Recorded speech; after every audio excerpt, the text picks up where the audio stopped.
আসসালামু আলাইকুম এভরিওয়ান। আজকে যাচ্ছি ময়মনসিংহ জেলা শহরে অবস্থিত শশী লজ, যেটি ময়মনসিংহবাসীর কাছে রাজবাড়ি নামে অধিক পরিচিত।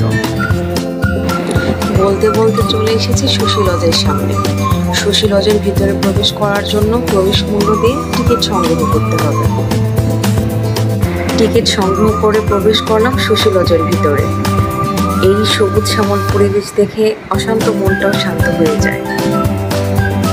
আজকে ছিল অনেকই রোদ। এই সবুজ শ্যামল পরিবেশেও কিছুটা অস্বস্তিকর অনুভব হয়েছিল।